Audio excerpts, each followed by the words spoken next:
Hello mga best! Welcome back again sa ating channel, sa inyong mga bago dyan. Nice to meet you and welcome sa inyong lahat mga best. And shoutout sa inyong lahat. Shoutout pala kay Sister Ludinilia. So, yan ba yung pangalan mo best? Tama bang pagbasa ko dyan? Ludinilia Solo. Shoutout sa iyo best. Shoutout din kay Sister Gina M, kay Sister Angie A, kay Wilma Vanites, kay Diana Cabansag. Sa inyong lahat mga best na patuloy na nanood sa atin dyan. Shoutout sa inyong lahat.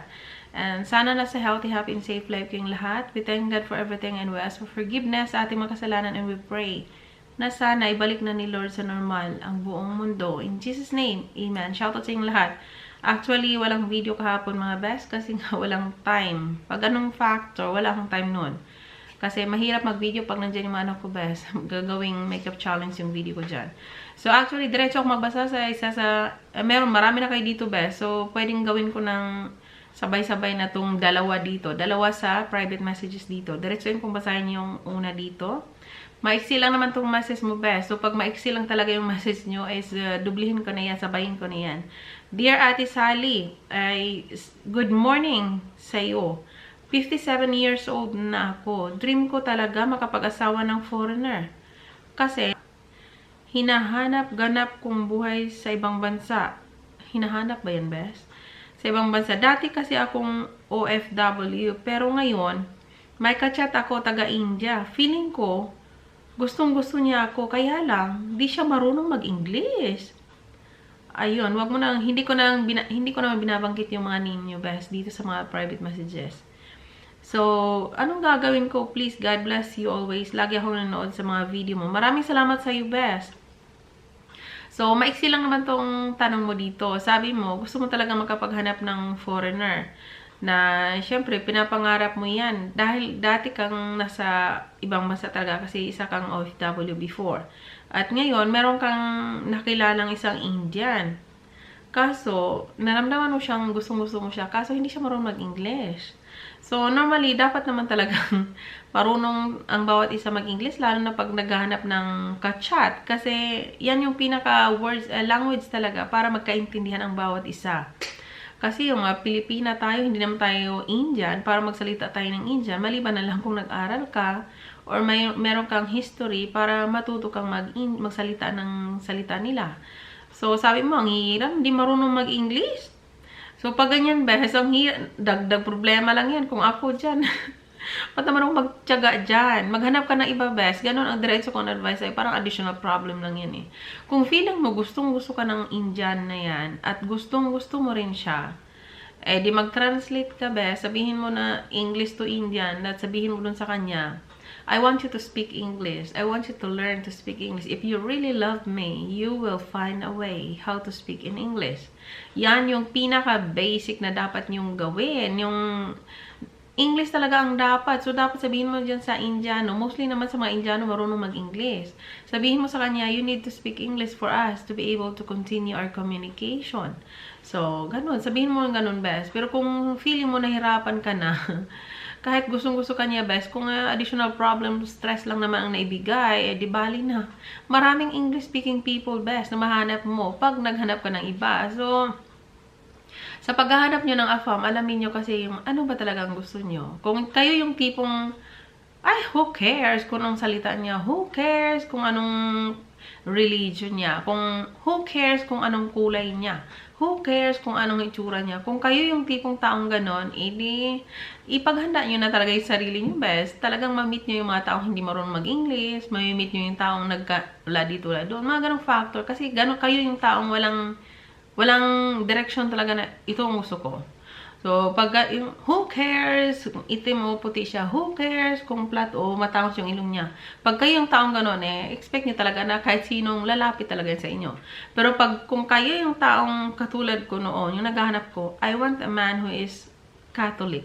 I want a man who is white in color. I want a man who has a long nose.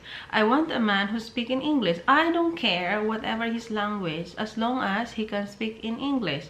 So, ako yung taong may direction. So, once you don't pass this kind of standard that I want, so out na yon. So, I don't have space to entertain those people who don't have that standard I want.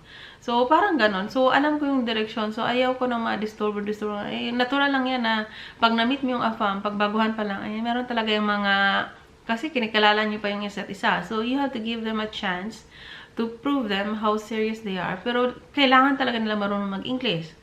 Kasi pag hindi sila marunong mag-English, naku, additional stress lang yan, best. Tatanda tayo ng maaga dyan. Paano ba ito mag-English? Ano ba yan?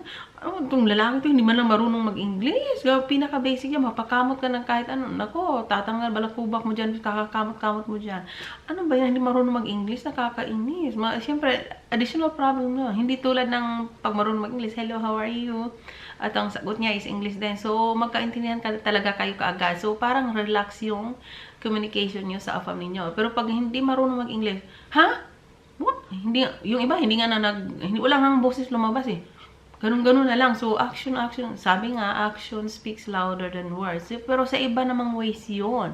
Yun ba, pag I love you, pero marunong siya mag-English, tapos pinapakita niya sa gawa, mas okay yun talaga. Pero yung hindi na nga nagsalita, maghanap ka na lang ng pipi. Pipi ba tawag nun? Yung hindi marunong magsalita. Yung walang lumalabas na puro action lang ang magawa. So, kung ganun lang pala hindi marunong mag-English, maghanap ka na lang ng pipi na gano'n. Hindi talaga marunong mag-English. Hindi talaga marunong magsalita. Kasi action lang naman yun eh. Bakit ganun-ganun pa yun? Mga ganung factor. May ganung factor talaga. So,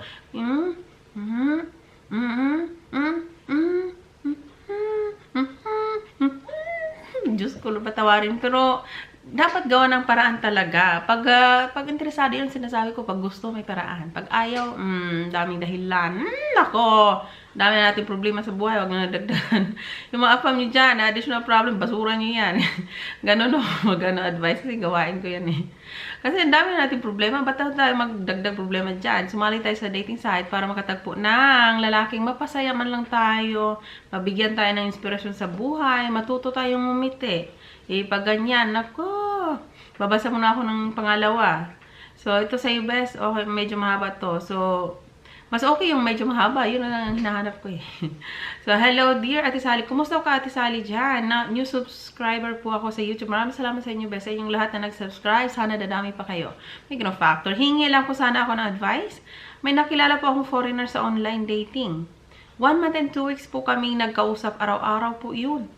Tapos po yun, bigla na lang po siyang hindi nag-message. 1 month and 1 week na po na hindi siya nagparamdam. May ganung factor talaga. So, 1 month and 1 week, yung nagkausap kayo, talagang laging, nagkausap araw-araw. Tapos biglang 1 month and 1 week. Ano to? Mas schedule ba? Parang, pag nag-asawa ng ganyan, pag ganyang edad, okay. Pag medyo tumanda na, palitan na ng bago na naman.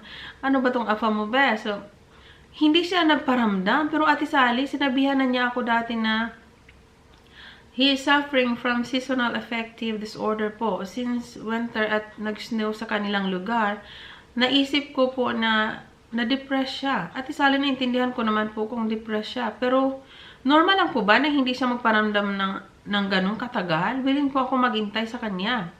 Ate Sally, kaya lang po natakot ako baka maghintay at umasa lang pala ako sa wala. Sana po ay mabigyan niyo po ako ng advice, Ate Sally, kung ano man po ang dapat kong gawin. Maraming salamat po sa pagbibigyan ng oras para basahin ang message ko. God bless you and your family po. Maraming salamat sa iyo, best. Ito nga pa mo ay parang 1 month, 1 week. Okay, go. Parang ganadong. Talaga, gunong facto. Parang excited. Biglang nag-winter, best. Biglang lumamig ang panahon. Dito, taon-taon pang lula mo. -7 nga kami dito. Ang lamig, best. So, biglang nag-winter. So, sabi mo, biglang nagbago. 1 buwan dito at 1 linggo na hindi nagparamdam. Pero bago ang lahat, sinabihan naman niya na ako na he is suffering from seasonal affective disorder. May ganong factor disorder. So, biglang nag-winter best. Biglang gumana ang lulo. Tapos hindi na nagsalita. Sobrang ginaw siguro. Parang ganong factor. So, ang obvious naman na yung lalaki na yan is walang masyadong gana sa'yo. Best na wala na yung gana niya sa'yo. Wala na siyang masyadong interest.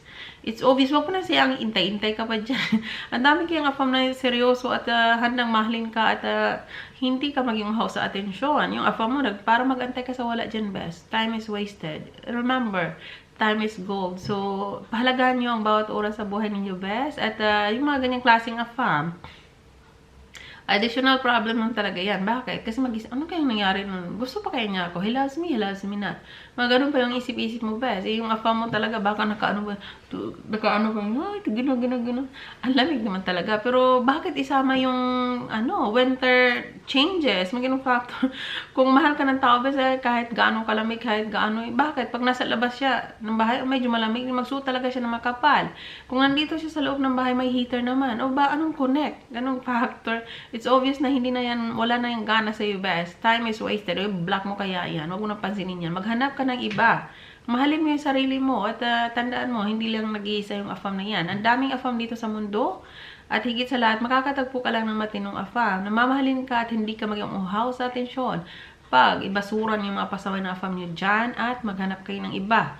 At higit sa lahat, isama nyo si Lord sa paghahanap nyo ng afam. At sabihin nyo kay Lord na, Lord, ito yung klaseng afam na gusto ko. Ikaw na pong bahala, Lord. So, ang mangyayari dyan is, nasa tao ang gawa, nasa Diyos ang awa. Tandaan niyo yan. So, mga ganong factors. Good luck sa iyo, best. Mahalin mo ang sarili mo at maghanap ka na ng iba. Huwag nyo nang para na kasing pinilit nyo yung sarili sa taong hindi ka gusto. Ang hirap nun eh. Kayo kaya dyan. Merong taong hindi nyo gusto. Nasisira yung araw nyo. Nandyan pa rin, pilit ng pilit. Ano mangyayari doon? Stress kayo, di ba? So, pag kayo kasi ang nangyari na sunod pa rin kayo ng sunod, nag-iintay kayo na parang wala naman kasi siguro nag-aantay pa rin kayo, umaasa pa rin kayo, parang pinilit nyo na yung sarili nyo sa taong hindi kayo gusto. Bakit ganon? Wala na bang laki sa mundo? Katapusan na ba ng mundo? Pag hindi yan mag-reply sa'yo, siya na lang ba ang natirang afam sa mundo? Ang dami kaya, best. Ang daming afam. Huwag nyo na sayangan yung oras nyo, panahon nyo sa mga taong hindi kayo ganun ka-importante. Ganon lang yon. Mahalin mo sarili mo, best. Ang hanap ka ng iba. Ganon. Good luck sa'yo. Basahin ko pa itong dito. Huwag na lang muna. So, sa next na lang yung iba. Kasi magbasa mo na ako ng comments dito. So, diretso ako magbasa. Ang bilis ng oras, best. Grabe ang oras. Talagang pag namamadli ka, lalong bumibilis yung oras. Kaya Elizabeth Montes Claros. Hi, Ate Salay, pwede kong mga taana ko nimo. Asa ko sunod site. Asa ka sunod site? Asa nga site? Dahang free dating site yan, best. O sa description sa akong video na apoy Christian Filipina. One day I'll gonna make a video about Christian Filipina para meron kayong ideas about that. At sa mga foreigners na hindi nakakaintindi ng Tagalog, alam niyo, ang dami ko nang dito comment na minsan pinopost ko sa Facebook ko yung ginagawa ko dito, yung video dito, pinopost ko yan. Tapos yung kamag-anak ng mister ko, nanonood talaga yan sa atin dito. So sabi niya, anyways, wala naman daw silang naintindihan. So, yung pumunta niya dito sa bahay, sabi niya sa akin, Sally, can you please speak English in your video? We're watching you but we don't understand nothing. So, may ganung factor ng lola. International ang lola, may ganung factor. So, actually, sa atin naman kasi naintindihan natin. Kahit mag-English ako dito, wala doon yung English ko. Kung sa Bisaya pa yabag. Ganon. So, naintindihan nyo pa rin yan. Kasi sa atin naman kasi, most of the people from Philippines can already speak English. And everybody can speak English naman talaga. Kahit nga medyo may edad na, lola niya. Si mama ko, 80 plus na. Nung panahon niya, hindi naman nag-English yan eh. Pero meron pa rin siyang English na kahit pa paano. Ini-English niya yung mister ko. Siyempre, hindi naman naintindihan yung Tagalog. Meron nakaintindi yung mister ko ng Tagalog, sobrang kunti lang. Kumusta ka? Ganun factor. Pero yung nag-communicate kami ng mister ko, maraming alam Tagalog yan. Ganun factor. Pero ngayon, syempre, nandito na ako at hindi naman kailangan Tagalog. Minsan, nag-Tagalog pa rin yan. Pero mas komportable siya sa English, sa salita niya.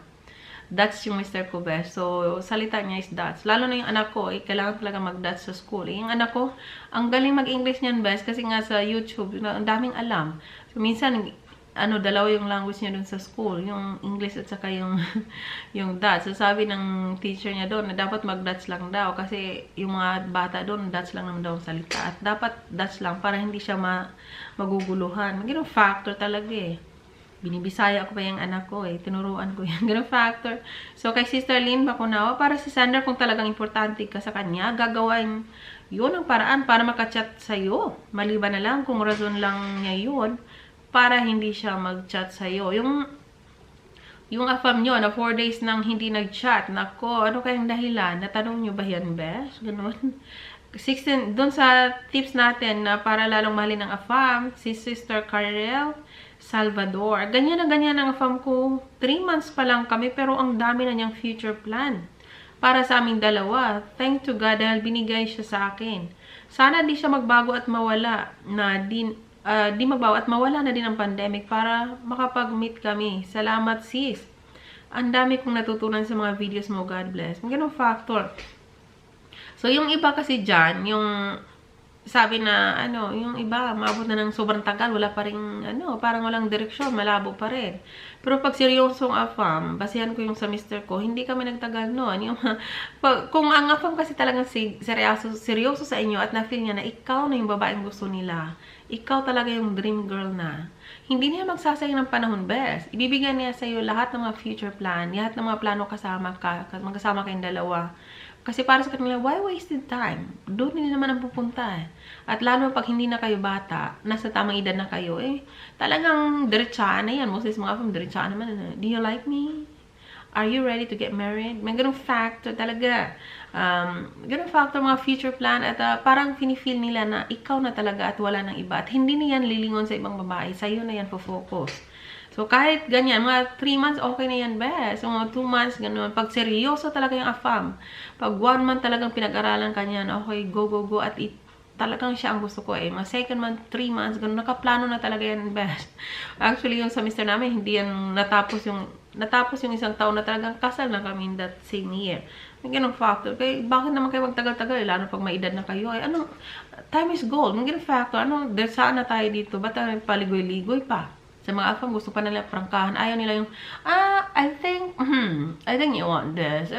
Ayaw nila mag-ganon. Mostly sa mga afam, ayaw nila ng ganon. Gusto nila sabihin mo what you want. Para pag halimbawa, pag dating sa regalo, pag bigay nila ng something, sure sila na yan talaga ang gusto mo. Mahirap rin nagbigay-bigay ka dyan, tapos nagbigay sila, tapos hindi mo gusto. Yun ang hindi nila gusto.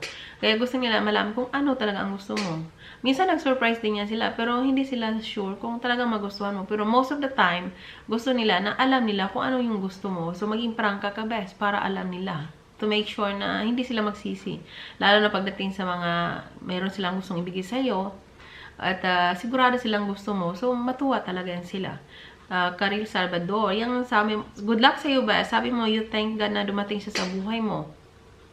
Who knows? Malay mo ba siya na yung destiny afam mo? Tuloy-tuloy mo lang yung pagiging ikaw na nagustuhan ka sa afam mo. Kay Niza Morales, sis, paano kita makachat in private? Mag-message ka na lang doon sa Facebook Messenger ko, best. Doon sa description ng video ko. Kaya mga video ko dyan, nilagay ko yung Facebook Messenger ko dyan. So, ayan, kay Janila Kaiklian. Hello po, thank you po talaga sa pagbisita sa bahay ko. Watching from Cyprus, Janila Kaiklian. So, shoutout sa iyo, best. And stay safe ka dyan. Ayan, kay Sister Maiza Bangkuri ba yan, best? Hi po, Ate Sally, mabasa po ito. May kachat po ako ngayon. Mas bata po siya sa akin, 26. 26 na ako. Nagka-chat kami na starting January 16 nata yun. May plano na kami magkita this year at palagi din kami nag-talk kung saan siya pwede magstay. Seryoso kaya siya? Sabi niya sa akin, kailangan kami magkita first to get to know each other po. At saka yata magiging kami. Sigurista itong afam mo, best. Yung pagkakaintindi ko sa kanya, hindi kasi English yung language niya. At saka nag-worry siya if di daw kami magkaintindihan dahil sa language. Seryoso na kaya siya? At ngayon palagi na niya akong tinatawag ng when kami mag-talk in video. Naku, mag-video call kayo yan, best. Diyan mo makita kung gaano siya magaling mag-action. Hindi siya marunong mag-English. Ang hirap naman ng mga sumasali sa dating site, hindi marunong mag-English. So, sabi mo, magkita daw muna kayo para to see is to believe yung mga afam mo, best. Sigurista to. Hindi yan sigurado sa'yo, best. Hindi yan, mag-video call kayo, best, para ma-feel mo kung ano ba talaga yung feeling mo sa kanya. At higit sa lahat, prangkahin mo na to. He has to speak English. English is the basic language. Everybody have to speak English in order for us to understand each other. Kasi pag hindi ka marunong mag-English, anong language ba siya? Ang hirap, mag-Indiano siya, tapos nag-Indian siya, hindi naman natin intindihan yung Indian. Hindi lahat ng Pinay nakaintindi ng Indian. Bakit? Hindi naman natin language yan. At most of the time, English yung sinasalita natin, maliban sa ating Tagalog natin na salita. Ganon. Si Afam mo sabi, seryoso ba to? Naguri naman si Afam kung talagang, paano pag hindi kami magkaintindihan dahil sa hindi siya na marunong mag-English? Nag-worry na siya. Baka daw hindi kami magkaintindihan dahil sa language. May ganung factor. Eh, ngayon pa lang, nagproblema na siya. Tapusin yung relasyon niyo pag basura sa akin yan. Afam na malabo. Para sa akin, pag ako mag-decide, basura sa akin yung mga afam na malabo, best. Ba't ka nag-entertain sa mga afam na ang labo-labo, ang ganung factor para pinag-aralan yung isa't isa. Parang, kumbaga, nasa sayo din yan, best. Kung talagang meron kang time and effort para sa ganyang klaseng sitwasyon. So, kayong dalawa pagplanuhin nyo yan. Hanapan nyo ng paraan para masolusyonan nyo yung mga ganong factor. Si Afam mo, sigurista siya eh. So, mag-video call kayo, best, para mas makita nyo ang isa't isa at para makapag-decide kayo kung ano ba talaga. Dahil sa pag-video call ninyo, mafe-feel nyo yun eh. Nakikita nyo kasi yung kausap ninyo. So, parang ako, pag nagsalita ko dito, parang radyo lang. So, parang isip nyo, ano kaya itsura nito? Paano kaya ito mag-action? Pag nag-iyak-iyak to, pag nag-ano to, ano kaya ang itsura niyan? So, marami kayong question mark. Pero pag nag-video call kayo, nakikita nyo. At nafe-feel nyo yun eh. Minsan, nafe-feel nyo, pag nakita nyo, pag nag-video call kayo ng afam ninyo, minsan, ay, ganyan pala siya. Ganun pala. Hindi naman kayo nagpakita ng ganun, pero sa feeling nyo lang yun, sa isip, yes, honey, may factor. Pero ang feeling, ay, ayoko na nito.